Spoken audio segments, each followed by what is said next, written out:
Hi, everybody. This is Bob Sorrentino from Italian Roots and Genealogy, and I'm here today with Paul Spadoni, the author of An American Family in Italy, and I believe without permission, correct? Right, living the La Dolce Vita without permission.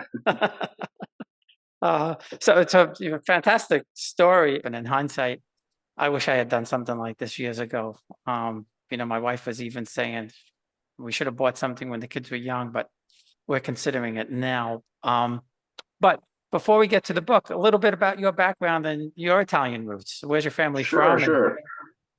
I grew up in a small town called Gig Harbor, Washington, and in the early 1900s, it had a lot of immigrants. There were Croatian immigrants on one side, and then there were Swedish and Norwegians on the other. And my dad had a very different experience growing up because he had to go to the school with the Swedes and the Norwegians.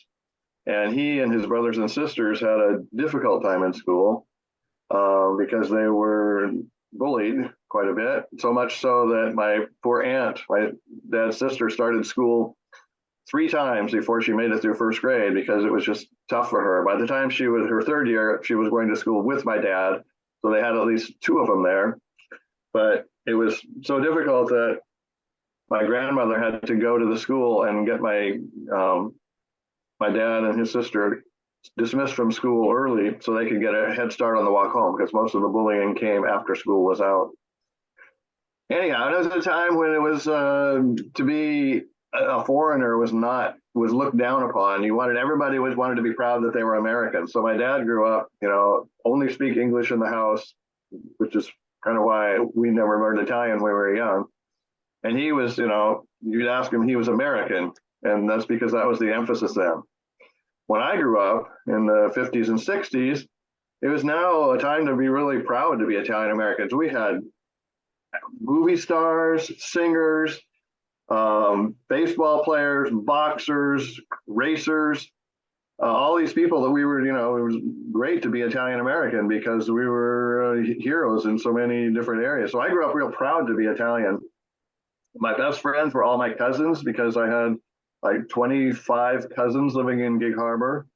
And we were the little Italy of Gig Harbor. There were no other Italian families other than ones that we had married into there. So we had huge family gatherings, and I just sort of took that all for granted. I just thought this was the way everybody families was. But I realized as I grew up, I started to appreciate how cool it was, not only to be Italian, but to be part of this Italian family that was so great.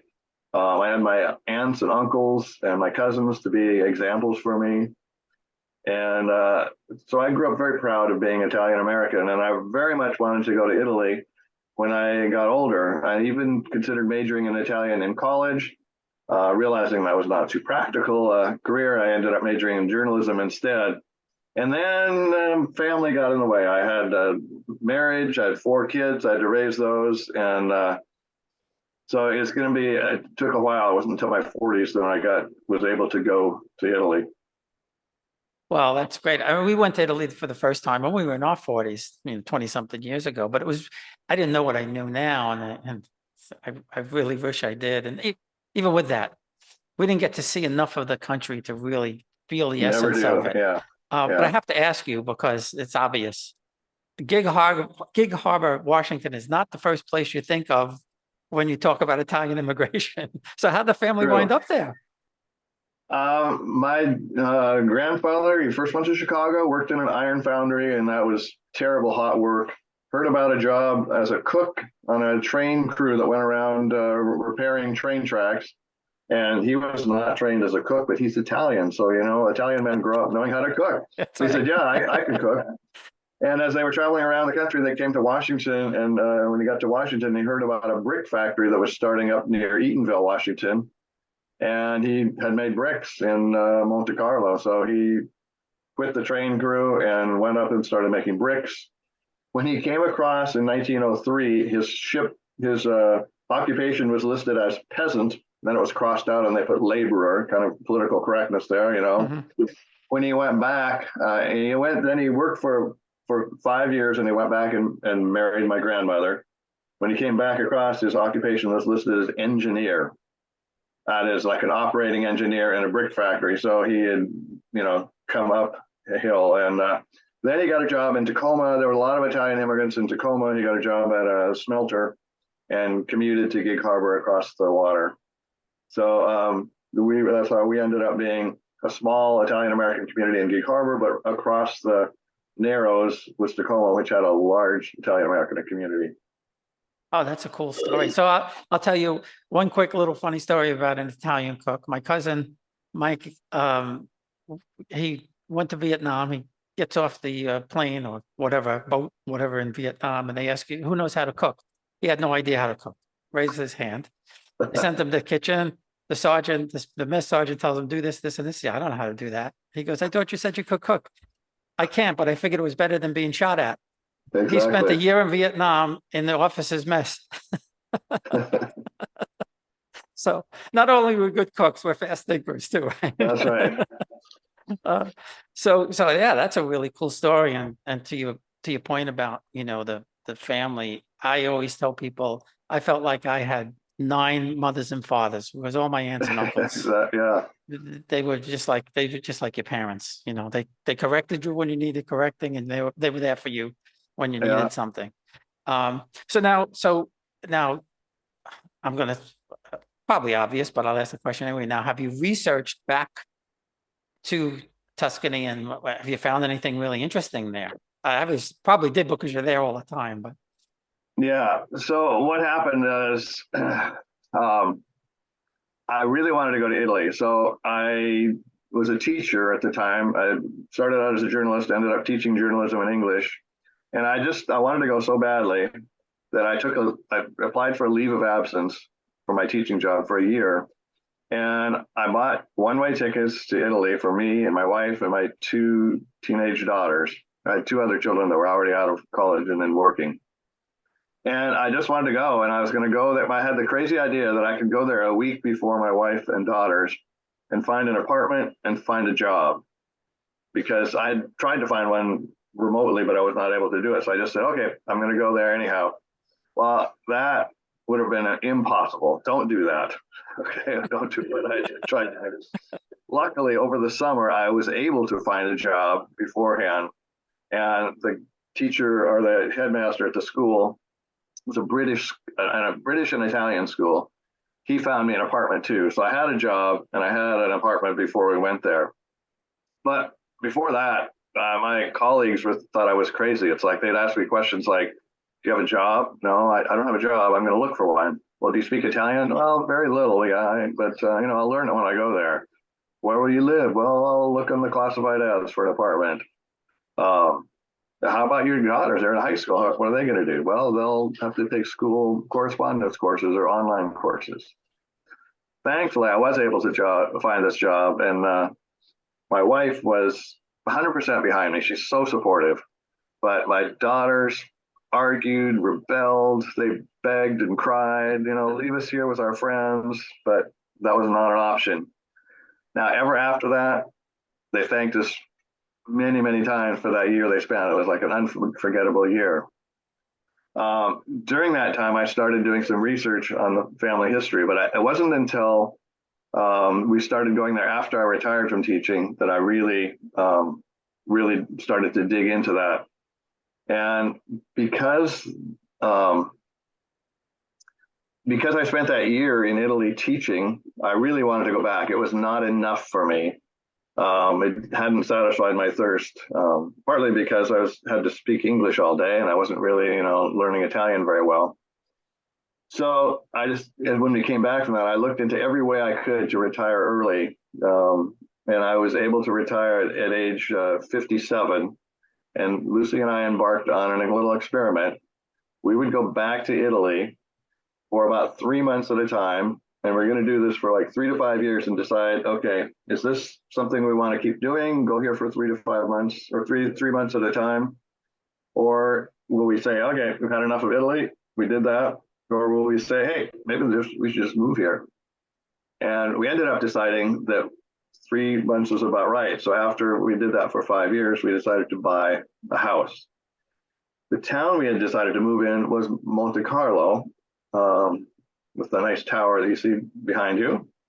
And that is where my grandparents came from. And we moved there partly because of that, but also because it met all of our requirements. It's a beautiful hilltop town. It's alive and vibrant. It has a train nearby. Not very many people speak English there, and that's something we wanted. We didn't want to go to Italy and just become part of an expat community.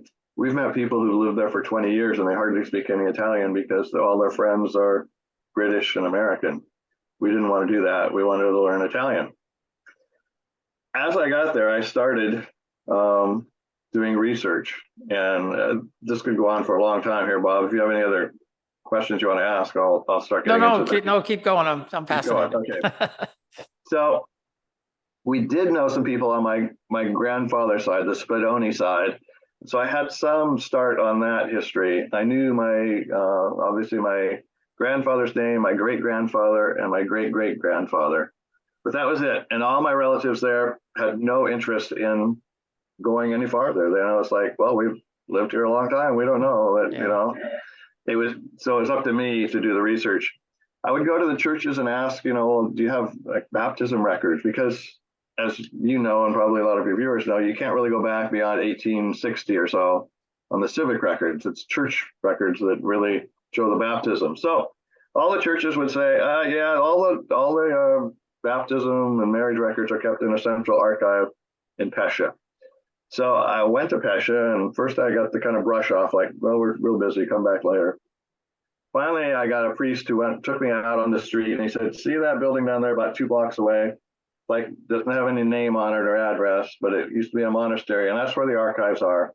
And if you come here on Wednesday at 4 o'clock, they'll be open for about 2 hours. And so I went there and found an archivist who was volunteered, and he opened them.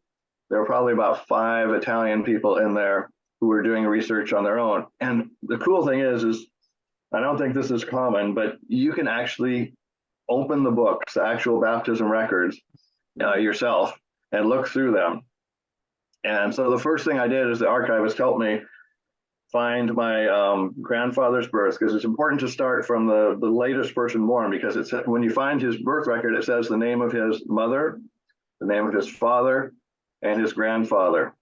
And I didn't realize how important that was, but I found 4 Enrico Spadonis that were born within about 10 years of each other because of the way Italians name their children. They often name their children after the grandfather. So if the grandfather was Enrico, and he had 4 children, then their first sons were going to be named Enrico. So it's really important to know that Enrico Spadoni, who his father is, who his grandfather is. With that, I found the names of my great-grandfather and great-great-grandfather, and I could go back, then you'd go back anywhere from 20 to 40 years and you'd find the birth record of the other one.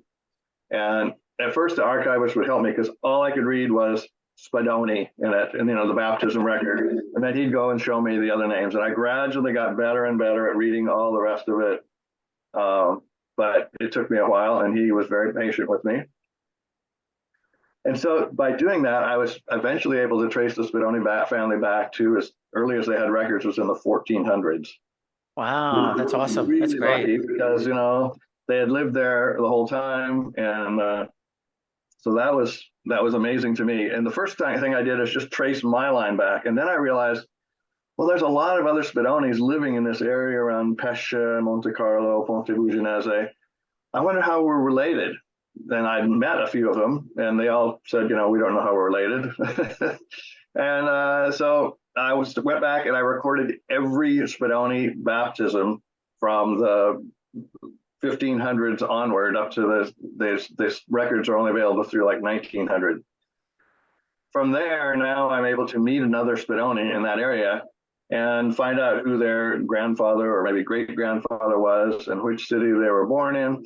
And I can look on my computer and show how we're related then. And I've done that now. I've made some cold calls on people named Spadoni and said, hey, I'm Paul Spadoni from America. I'm like doing a genealogy. I'd like to know how we're related. And without fail, I've been able to go back and look at my files and find out how we're related. So I've probably met a dozen Spadoni families there, given them a little chart that shows how they're related to me, how their family dates back to the 1400s, and it's been real cool now to do that. On my grandmother's side, we had completely lost track of our relatives. My grandmother her surname was Sighieri, and I was able to make contact with them, but we didn't know how we were related. They didn't even know how they were related to each other, because there's a street that the Sighieri's have been living on since probably the 1300s, and there's a number of families there with the same surname who don't know how they're related unless they're like, first or second cousins. And in this case, I was lucky enough to find that since the Sighieri's had been there so long, they were a founding family of Montecarlo. There's a town historian, and he has done research on all the founding families and has to come up with family trees. So he was able to give me a family tree that dated back to the 1200s for the Sighieri family. And he'd done that for a number of other Sighieri families in the area. So then we were able to put that together and see how we were related. And so I made a big chart that shows how these different Sighieri families are related. I can just show you the overall picture here, but down at the bottom is all the Sighieri families that are in Italy, America, France, even some that are in South America. And I was able to give this chart to all the people on the street. So now they all, if they really care, can look on that chart and see how they're related. Wow, that's so cool. That's unbelievable. I mean, I know from my research, it had to take a lot of time and a lot of patience. That's for sure. Yeah. Well, it's fun. It's like putting together a big jigsaw puzzle. So yeah, no, I hear you. And you have to be part detective and go down some of these rabbit holes. I had same thing. I would just Facebook people that had the same last name as my grandmother and things. And I got contacted by somebody in Italy one time, and this is several years ago, Alessio DiPaolo, and he said, your great grandfather is my grandfather. Now he's in his 20s or something like that, and I'm in my 60s, mm-hmm. and I'm like, how could this be? I never heard that name before. But what happened was my great grandfather was 60. My great grandmother died when she was 42. He was 60 and he married a woman 30. Okay. And had 2 children with her. They were born in their 20s, around the same time as my father. And their children so this whole thing came together. And just before we went, I got a call from his uncle saying he lives near Naples. He's going to meet me. And people have heard this now, probably 5 or 6 times I've told the story, but he took me to the home of my dad's first cousins, both in their 90s, who I never knew existed. Wow. Oh, and cool. so the rush is, and that's why I tell people you have first of all, if you go to Italy, if you go to Rome, that's fine, but you have to find the hometown. You have to go to the hometown, Right. even if you don't do the research like you're going to do, or like I want to do, just to walk those streets and know that there was family was there. I've talked to people who said, I saw somebody who looked like my uncle. And Yeah. they approach them and they say, they find out they have the same last name, or they mention the name. Oh, I know. Go down the street. They live over there. Yeah. So that's incredible to be able to get back that far. I mean, I was able to do it with my grandmother's family because it was all recorded in history, but to be able to do that, that's fantastic. So now I want to talk about you taking this leap of faith with 2 teenage girls, which I could just imagine. I mean, the book really outlines it pretty clearly, and having to navigate around the language, the trains, the schools, the work. I mean, how did this all come together? And I know you have a couple of stories about it. I think the train and I think one about going to get some paperwork done, right? Oh yeah, we tried to get our permesso di soggiorno. Well, first of all, I didn't actually have permission to work there. The headmaster of the school, he was a little bit loose on the regulations, and he just needed somebody for 1 year to fill in for a teacher who had quit suddenly. So he said, well, really, we should get the work permit. He says, but that's so difficult. He says, just tell them that you're coming there for vacation. Now, this was pre 9/11, and so they weren't quite as checking things as much. So he said, just come and tell them that you're a tourist there. And yes, now I know you can only stay for 3 months at a time, but I don't even know if they stamped our passports when we came in through Rome. Sometimes they didn't do that at that time. We had no problem staying for 10 months. And he paid me cash. I'd come in at the end of the month, and he'd open a drawer and take out a bunch of money and give him my pay. I always wondered, maybe he had like a gun on top of that wad of cash he had in his drawer. Who knows? But I was able to work that way, and he found me an apartment. So that part worked out amazingly. But again, there's no way. I think my book, I say, is more of a how not to do book than a how to do book, because you can't repeat what I do and say, hey, I'm going to do what Paul did. Well, you can't stay for more than 3 months. You probably can't get a job the way I did and find an apartment. You'd have to go through a lot more red tape. But we did try to get a permesso di soggiorno, and we went 6 times to the questura and finally gave up because of the requirements they were trying to make us go through. Well, I realized later that if you just go to a different questura, you'd probably be okay, because we found so many times that we'd go to one official and they'd say, oh, no, that can't be done. And then you'd go to another one, could be in the same office, and they'd say, oh, yeah, no problem. It happened when Lucy tried to get her bus pass. We tried to get a monthly bus pass, and they went up and said, oh, no, you can't get this without a permesso di soggiorno. And I already had mine because I'd been there a week earlier. So I said, look, there's another clerk. There's 2 lines there. We're just going to go through the other line, and I'll put the money out and the form out, just like that. Hoping the clerk who was 5 feet away wasn't going to look over and say, hey, we just said you can't do that. But so we ran into that kind of red tape. We got our monthly bus passes. We had lots of misadventures on trains. One time we got on a train going the wrong direction. Another time, one of my older daughter was going to come visit us, and she was cutting in the middle of the night, and we thought, well, what if she's asleep? So I asked permission to the conductor. Can I just go through as like a little train with like 4 cars? Can I just go through and see if my daughter's on there asleep? And he said, sure. So I ran through and looked. No, she's not there. The next train pulled in, and it was a little bit longer. So I got on, and the train started up with me on it. So there I am going somewhere. No ticket.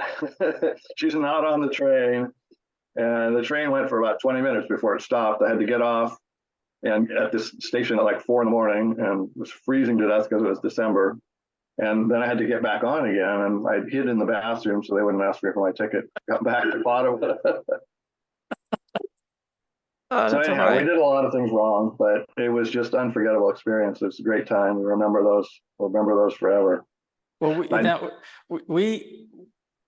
we started the trip in Rome, and I booked the fast train from Rome to Naples, more for the experience than anything else. I wanted to take the Franco Rosa, whatever it is, so we get there about, I don't know, 45 minutes before the train's supposed to leave, and I look up at the board, and everything is delayed. Everything going south is delayed, right? 30 minutes. So 30 minutes. All right. We're sitting there. Now it goes to everything's 45 minutes late, 60 minutes late, right? My wife and kid, they're all getting impatient. We're going to go upstairs, see if there's something. We're going to go get something, whatever. So why don't you, I said, well, you go, I'll stay here. Let me just keep an eye on this board, because I don't know what this Italian instinct I had, but something told me stay there. So, and I have tons of suitcases and everything. So they go upstairs, and my wife texts me and said, there's seats up here. Why don't you come up? I said, no, I'm going to drag all this stuff. I said, I'll just stay here. Now it's like 90 minutes, right? But I'm watching our track and our train, and it's not coming up delayed. It's not coming up with a track. There's nothing there. The train was supposed to leave at 4. At 3:50, they put up a track number. Okay. Track 10 or whatever it was, right? So now I said, the train's leaving at 4 o'clock. I said, I'll run, right? So they get down there, we grab all this luggage, we go to get through we're trying to get through the turnstiles and everything, and we got the tickets flying every place. And he goes, go, what train? Go. We get on the train. We sat there for maybe 20 minutes waiting for it to leave. It finally leaves, and it took 3 hours to get to Naples because the track was closed. So we were on the local track, and it took forever. But that was our train experience. And we took one other train, which was fine. It was a slow train to Calabria, and we knew how long it was going to take, and we didn't have anything planned, so it wasn't a big deal. But yeah, I think the moral of the story is you never know what's going to happen on the trains, the planes, or ferries in Italy. Yeah. I guess one other story I can share is when we were going to Sicily, and one train was delayed, and by the time we got to the train actually goes across the bridge to Sicily. They put the train on it. Well, we got so delayed that by the time we got there, that the last station is a little station. I can't remember the name of the city, but it was too late to catch that. And we said, well, what are we going to do to the guy in the station? He was disgusted because the stations ahead and the conductors on the train said, oh, don't worry. Just deal with it when you get there. And he said, they should have told me that you were coming and you had tickets all the way to Sicily. And we said, well, what are we going to do? And he said, well, here's a waiting room. Well, it's cold. It has like one cement bench, and there's no way. I said, there's no way we can wait there. Well, what we find out is this situation happened that they're required to put you up in a hotel. He wanted to go home because it was closing time. And so he was disgusted with the other, people that hadn't told him ahead of time that we were coming. He didn't want to do it, but he realized that was his job. So finally, he did find us a hotel, which the hotel didn't want to put him up because they were probably going to have to wait months before Train Italia would actually reimburse them for the hotel. It's like, no, we don't. And he's like insisting, you have to do this. So he got us a hotel room and we stayed, and then we're able to go across the next day. But we had to be pretty persistent because he just was going to have us sleep in the waiting room overnight. Yeah, I give us a waiting room and nobody there, right? Nobody there, and it's just how the Italian buildings are kind of they're made out of brick and cement. They're not warm, so it would have been pretty cold. Yeah. So I want to ask you about how did your daughters get along with the Italians? Did they go to school there? Did they have activity? What did they do that they now are so grateful that you did this, that you dragged them there? Well, so first, as I said, they were like dead set against us. We tried to have them, take some Italian lessons beforehand, and it's like, oh no, we'll just learn it on the airplane, then they're on the airplane. It's like, well, it's too late now. So, so they first started out. They were going to, they were doing some courses online at the school where I had, because we had computers. But after about 2 weeks, they started to realize, well, we've explored the town, but we don't know anybody here. So they said, I think we want to go to the Italian school, the Italian high school. So we went to one Italian high school, and they said, no, it's impossible. You don't have the permesso di soggiorno. You can't. We went to another high school, and they said, oh, we'd love to have you. Yeah. So they did all the paperwork, and we got them in the school. Now, that was good because they met a lot of friends. They were in a school that had a track for tourism. And so these people who were going to be in the tourist business were learning English. So some of them spoke pretty good English, but most of the classes were in Italian. So they were there to, meet Italian people, to have fun, not to learn. The other people who were there were immigrants from, say, Romania, other countries in Eastern Europe. And they were there because it was an opportunity for them to improve their lives. So they were trying to learn Italian fast. Now, Susie and Lindsay were there just to meet people. They didn't care what grades they got or how much they learned. And plus, they couldn't speak any Italian, so they didn't understand, 90% of what was said. So they would try to, learn, they would try to like read their Italian books so that they could learn Italian. And the teacher said, no, you pay attention. You can't be reading something else. It was really boring for them to go to school, but they did make some really good friends. So that was an important part of it. And once they started making friends, they were able to go out at night on the weekends. We had to be really flexible because, you know, Italians, when they go out at night, they start at maybe 11 or 12 o'clock. That's when things start. That's when they'd be home if they were in America. It's like, well, you can go out from, 8 o'clock to 11, but be home by 11:30. In Italy, if you're going to have friends and go out for fun, it's like, well, we're leaving at 11:30 and we'll be back at 3 o'clock. We met their friends and they found out that they were really nice people. They were very trustworthy. They said, no, we'll take care of Susie and Lindsay. Don't worry about a thing. They still have a friend there, Erica, that they're still good friends with. So she was wonderful. Susie said, I wouldn't have admitted it by the end of the year, the time we were there, that it was really had been a good experience, because then I would have had to admit that I was wrong. All my crying and complaining was, you were right, Dad. But it took her about a year after she was back, and she realized, I didn't really miss a thing. They had advanced so much in their maturity and their experiences that they realized their friends were still kind of provincial. And, they felt like they had learned so much from their friends there, and for all the traveling and the different experiences, that it was just a great time. So it didn't happen. It didn't happen until about the end, and even then, it took them like a year to admit that it was the greatest year of their lives. So I have to ask, when you got back after that year, at what point did they tell you that they missed it? It wasn't for at least 6 months to a year that they told me what a great time they had. And they said a lot of it was like meeting with their friends back here, and they thought they had missed so much, and they said, we really didn't miss that much. And our friends, they're not as confident about, traveling and going different places, meeting new people. We just feel like we've, matured years from that 1 year there, and our friends have barely changed at all. Well, it's a whole different learning experience for high school girls, because you can't teach that. Yeah.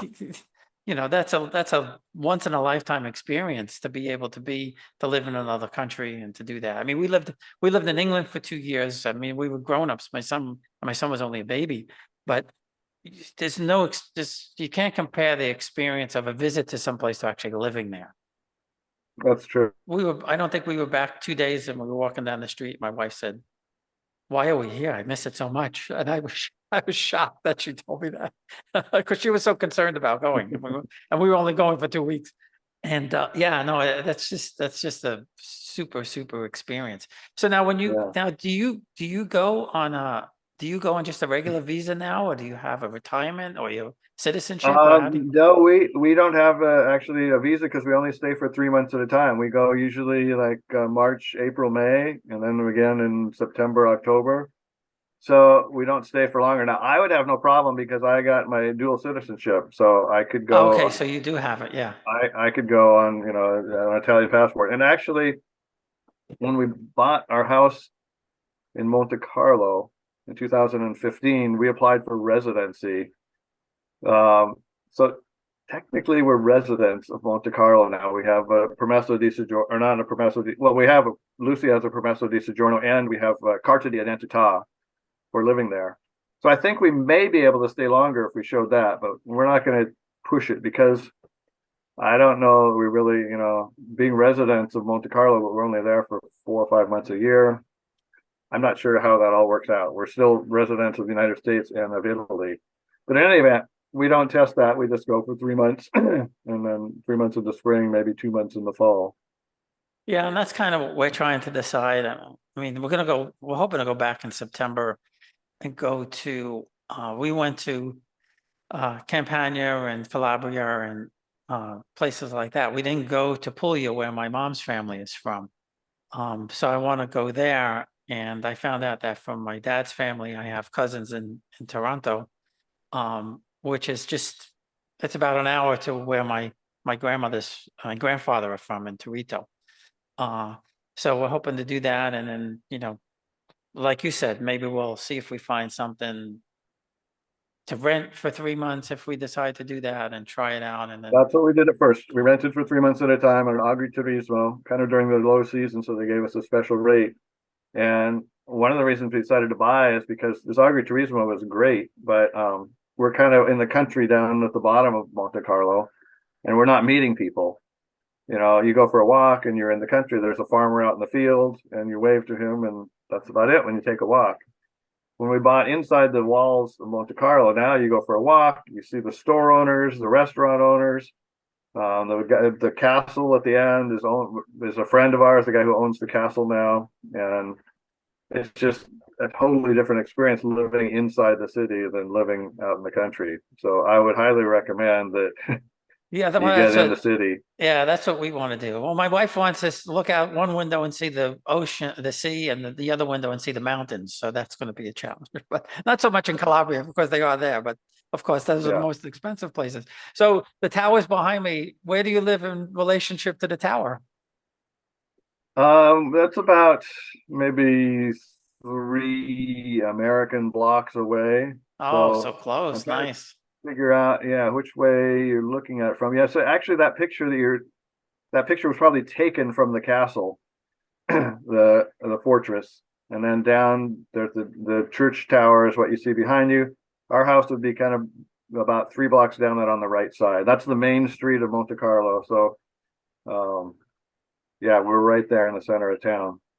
And so whose castle is it? Whose castle was it? It was one time the Medici owned the castle and expanded it. It was it was built started in the 1200s, it added on in the 1300s, and then the Medici family in the maybe 14 or 1500s added on to it. So it's been added on to a number of times.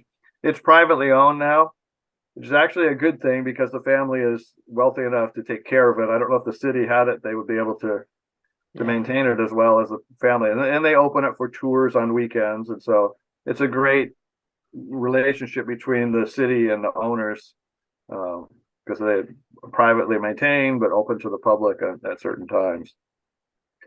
I do need to digress a little bit and tell you about one of the most special experiences we had. It was just this last summer, Bob, that because I had made contact with so many relatives in Italy, and then I was able to find out many Spadoni and Sigeri families who had come to the United States, how we were related, contacting them through Facebook and Ancestry.com. And I have a blog, so some of them read my blog and said, hey, I think we might be related. So I met many people, only online in the United States, that are Spadoni or Sigeri. Then a big group of Sigeri families in France contacted me and wanted to know, they found out for the first time from reading my blog that they were from Monte Carlo originally, and they wanted to know how they were related. And we were able to place almost all of those French people in the family tree. So since then, we've had a few family reunions in Italy and some in America.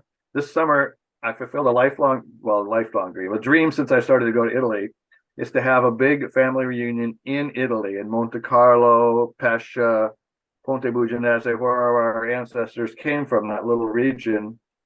And we had about 20 people from France come, about maybe 25 or 30 from the United States come, and probably about 30 relatives from Italy coming to various dinners, tours. It was a week-long event.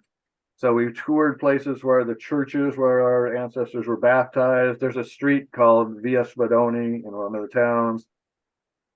There's a city where the Spadonis originated.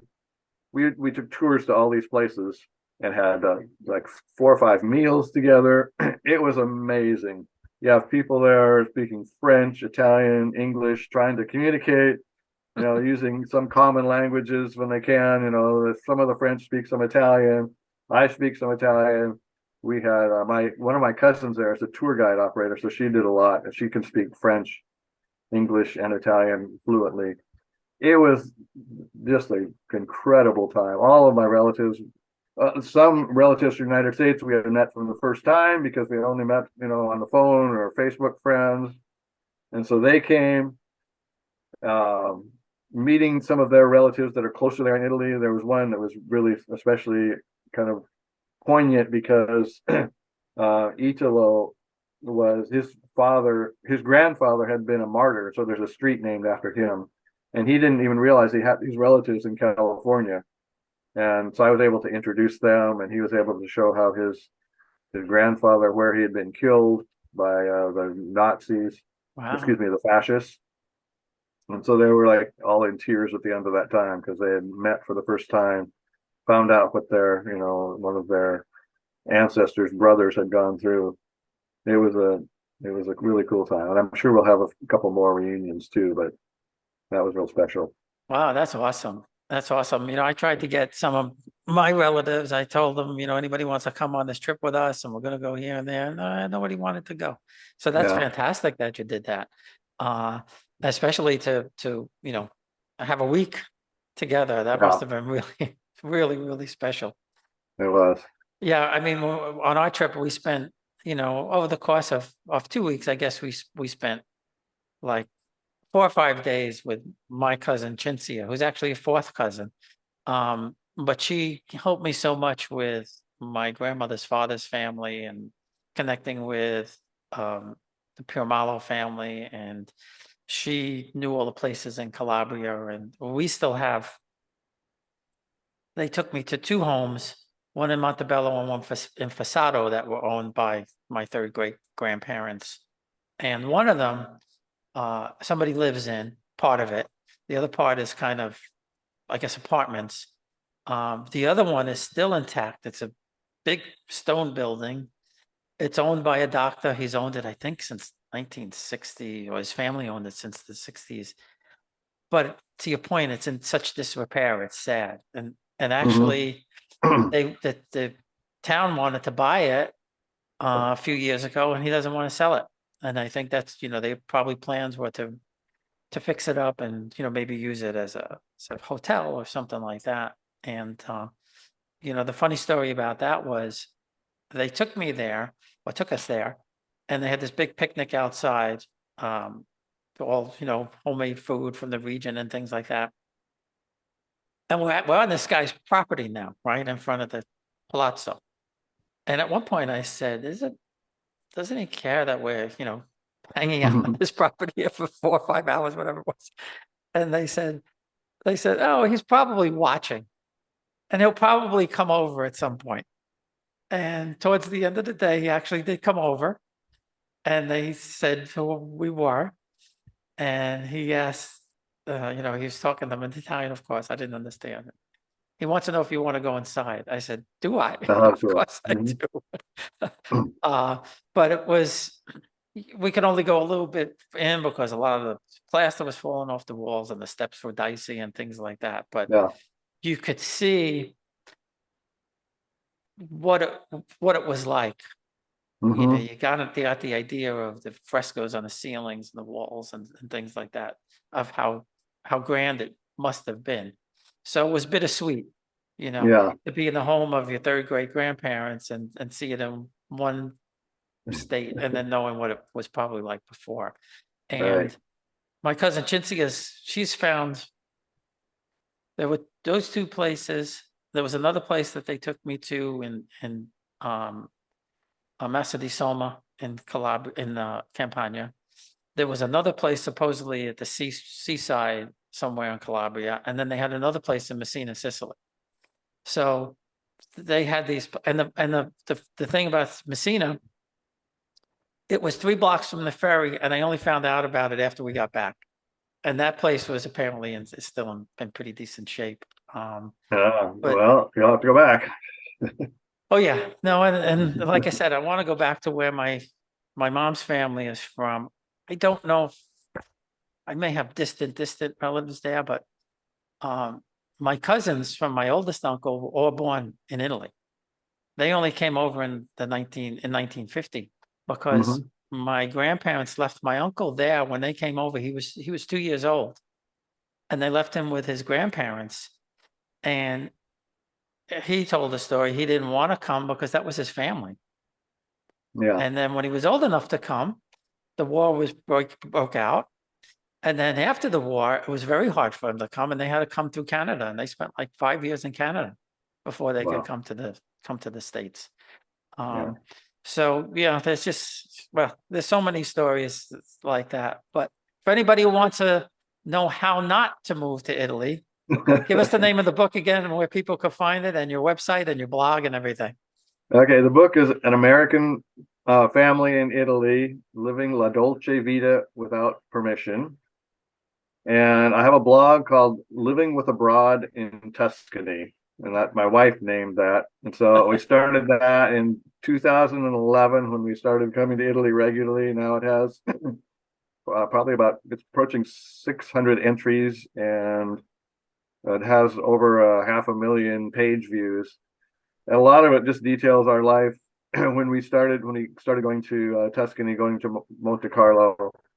And then there's a lot of other articles in it that are just generally on Italian culture that are some of the actual more well-read ones. I have one that gets a lot of page views. It's called, "What Does It Mean to Be Called a Wop or Dago? And Is It Offensive?"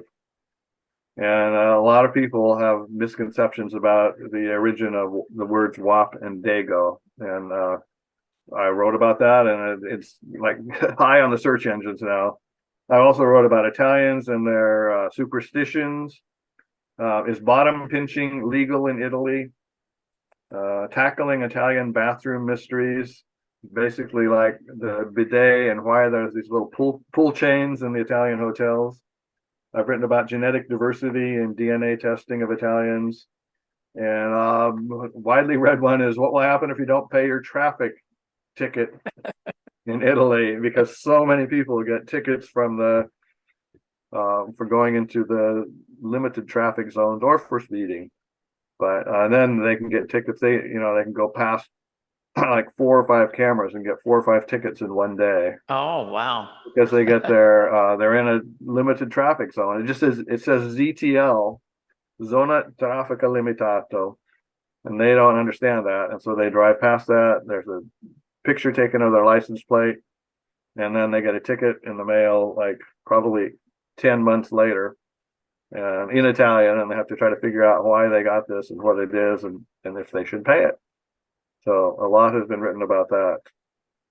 What's a fine for something like that? How many euros is it? In some of the cities, it's only like 80 euros, and some of them it's like 200 euros. And then it says something like if you pay it within 10 days, it's this much, but if you don't pay it, then it doubles.